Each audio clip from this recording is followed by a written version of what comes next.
Good morning, everyone, and it's lovely to see you all, so many in this church, to worship the Lord.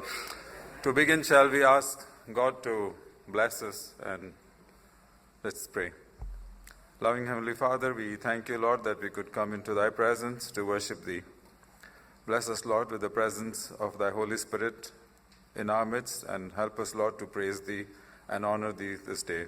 In the blessed and holy name of our God and Savior, Jesus Christ's precious name we pray. Amen.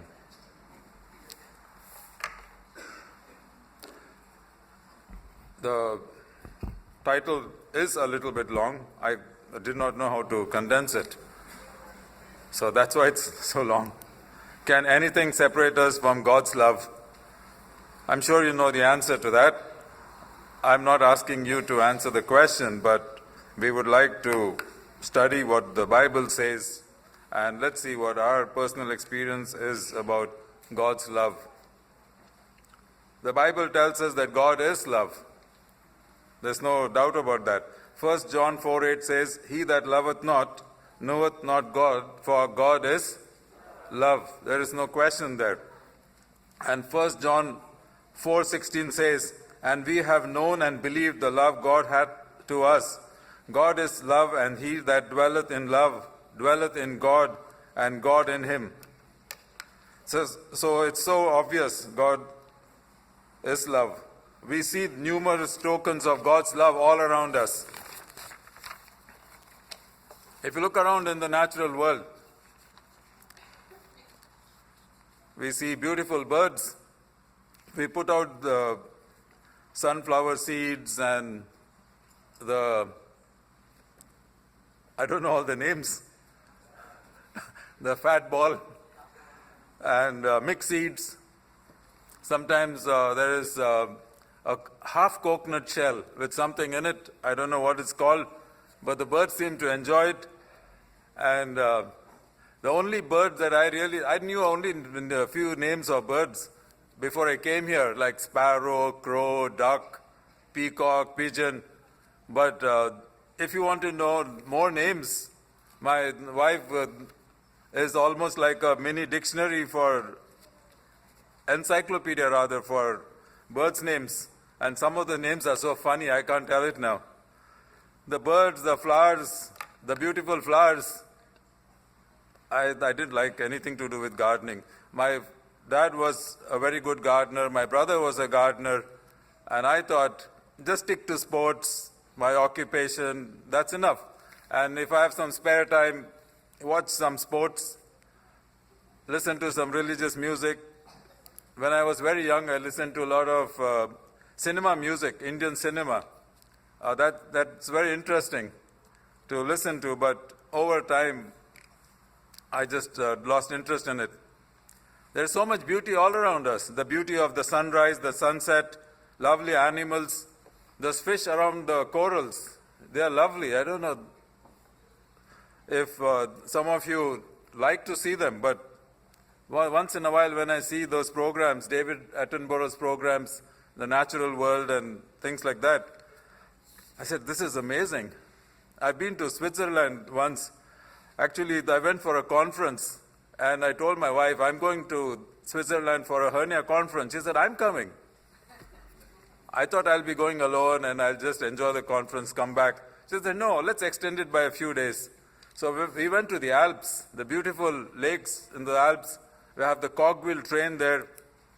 And then we went to Zurich and Lucerne, so many places.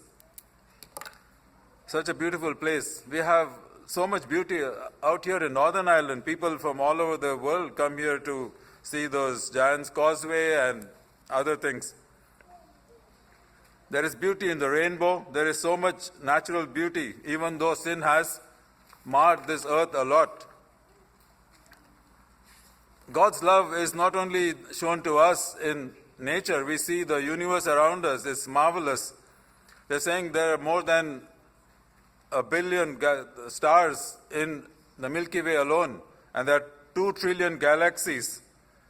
There are a lot of things the scientists tell us about the universe. I think just scratching at the surface of knowledge about the universe. God's love comes to us through acts of kindness of different people. And I used to be so nervous before exams. So my profession does not require a nervous person. I'm okay at operations. Nothing makes me nervous during operations, whether they're simple or difficult. But I don't know what goes through my mind when I come to exam. O levels, A level, I was down with gastritis. MBBS exams, the master's exams, even the fellowship, I was really unwell.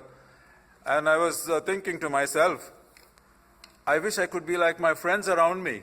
My friends would keep packets of crisp and popcorn, and they just keep eating and eating and eating. And they put on so much weight, and I would lose so much weight during the same time.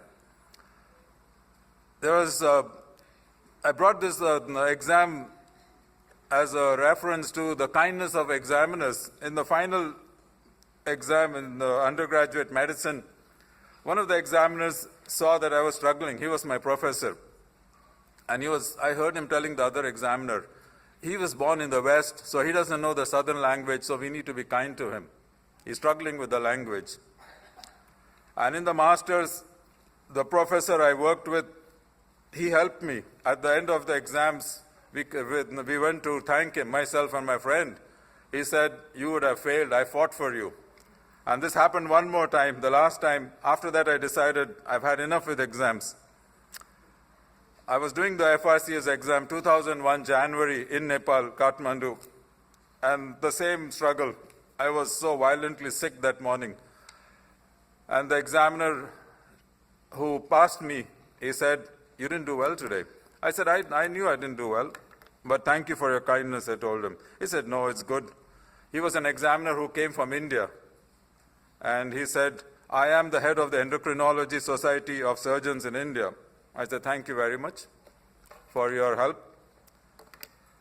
I've tried to repay the kindness. I can't repay the kindness to examiners, being kind to students. This might sound very funny to you, but this next incident, after my dad passed away, my mom was moving to live with my older brother. So we needed a truck to shift all the things, all the household furniture, to my older brother's house. So I asked an Adventist person who deals with lorries, trucks. He said, I need a truck. He said, sure, I'll give you. He said, 5,800 rupees. I said, fine. I said, I want it on Thursday. Thursday came and went. The truck didn't come. So I had only a few days. I had to move the things to my brother's house, and then I had to travel 18 hours to the place where I was studying. I was studying to be a postgraduate surgeon. So I was so unhappy, but I called another friend of mine who was a former neighbor. He said, I'll give you a truck, 3,800. So 2,000 rupees cheaper. When Thomas, this Adventist person, came to know that I got a truck from somebody else, he was raging mad. Adventists should be kind people, I thought. He said, I will make sure you do not leave this town with any truck other than my truck. I said, thank you very much for telling me that. But remember this, you did not keep your word. Thursday came and went, the truck didn't come. So I was in a little bit of a fix. I said, number one, what sort of an Adventist is this? Number two, how to solve this problem? So, when you're in a moment of stress, God helps you with some good thought. My neighbor was a police officer, an inspector of police, and his son was my classmate. We were friends. So I went to him and said, can you help me? He said, give me that man's number. So the police inspector rang Thomas and said, you better behave yourself or I'll put you in jail. A very good friend, the police officer. So the long and short of the story is, I left that place with no problem from Thomas. He came and told me, have a safe journey. I will pray for you. I wish you had prayed for me before, I said. So that's how it is. We see a lot of people showing kindness to us, whether it's a police officer, your friends, classmates. In the village that I grew up, from the age of 10 to 15, a marriage invitation was for the whole village. There was no card, no invitation card. When there is a marriage, every single member of the village attended. I don't know if anybody has been in a village like that. Caroline, Edward, very good.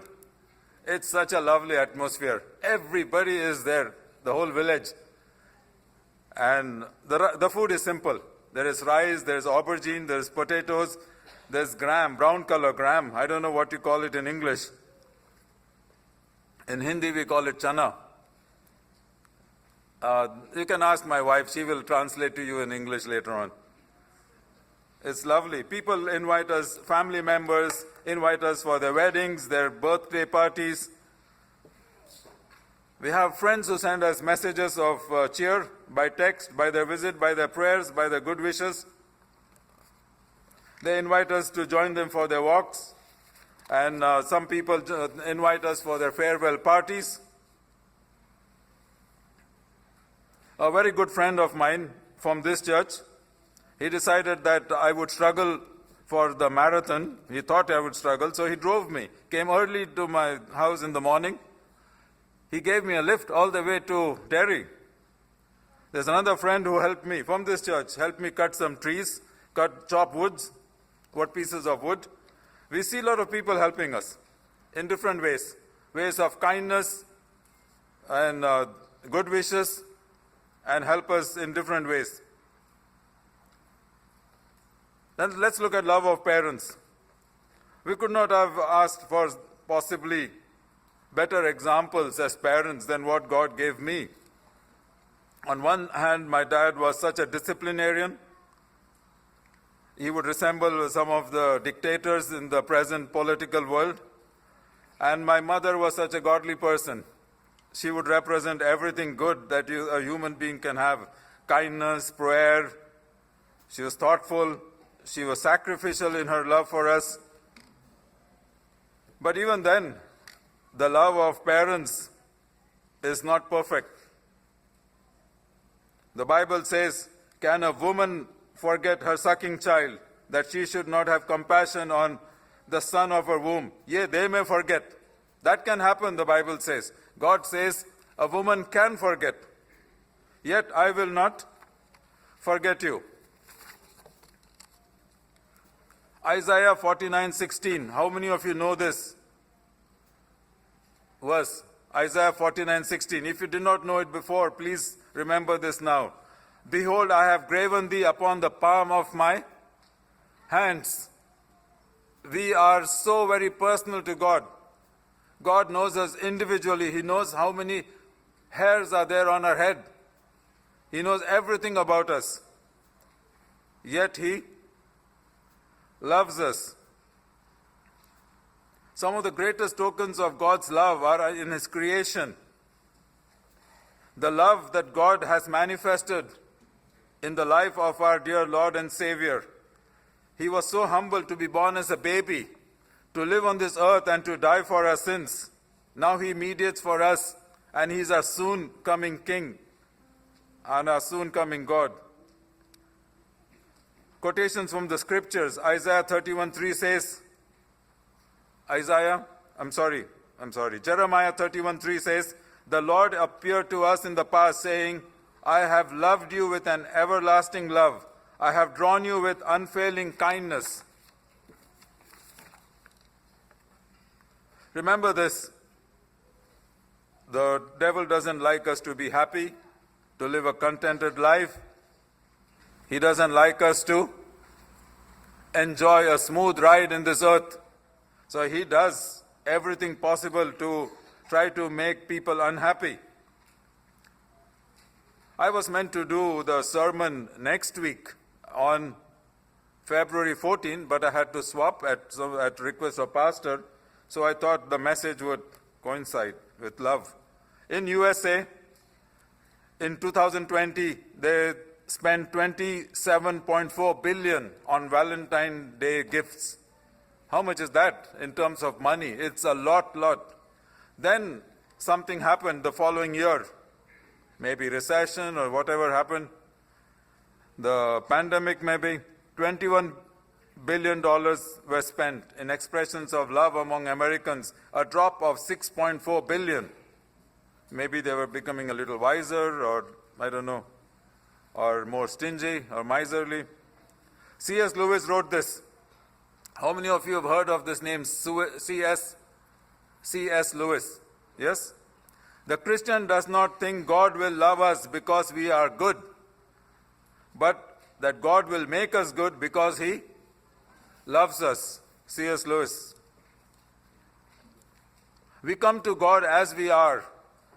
He accepts us as we are, but we do not remain as we are because God's love transforms us. 2 Corinthians 5:17 says, if therefore any man, you can include woman in that, be in Christ, he is a new creature. Old things are passed away. Behold, all things are become new. Now the Bible asks us this question: who can separate us from the love of God? Or what can separate us from the love of God? Can tribulations, distress, persecutions, famine, nakedness, danger, the sword? Tribulation, the word is derived from the Latin noun tribulum. That was a threshing sledge or a threshing board used to separate grain from husk. And the Latin word tribulare means to press, to afflict, or to oppress. If you look at some of the people in the Bible, Job, Joseph, Moses, Daniel, his three friends, they knew what tribulations are. Job knew it possibly in the worst possible manner. He lost his animals, he lost his children, all of them. He lost his health. Yet what did he say? Even if you slay me, I will still love you. Joseph knew tribulations. He was sold by his brothers. He was thrown into prison. He was wrongly accused, yet he was true to God.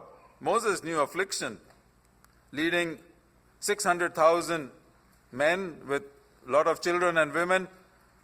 He knew all about tribulations.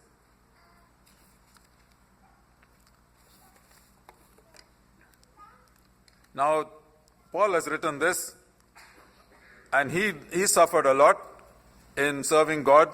He says 5 times he had 39 lashes. 39 times 5, anyone? 195 lashes. I have not got one yet. He was stoned once, he was beaten with rod 3 times. 3 times he was shipwrecked. He had dangers from rivers, from robbers, from imprisonment, hunger, thirst, sleepless nights, cold, mysterious thorn in the flesh, and he got a viper bite in Malta. I've been to Malta a couple of years back, 2 years back or so, but fortunately that didn't happen to me. None of the following could separate the Apostle Paul from God's love. He said, neither death nor life, nor angels or rulers, things present or things to come, powers, height, depth, nothing else in all creation can separate us from the love of God. We have to remember what King David said. Yea, though I walk through the valley of the shadow of death, I will fear no evil, for thou art with me, thy rod and thy staff, they comfort me. Now, King David did not have an easy life. He was hunted by King Saul. He had to hide in caves. He had to escape because Saul's army was after him. I want you to pay attention for the words of this song, God on the Mountain. It says, life is easy when you're up on the mountain. I don't know if you've heard this song before. God on the Mountain. It is written by Bill and Gloria Gaither. It says, life is easy when you're up on the mountain. You've got peace of mind like you've never known. But things change when you're down in the valley. Don't lose faith, for you're never alone. For the God on the mountain is still God in the valley. When things go wrong, He'll make them right. And the God of the good times is still God in the bad times. The God of this day is still God in the night. I'll skip the other verse for you.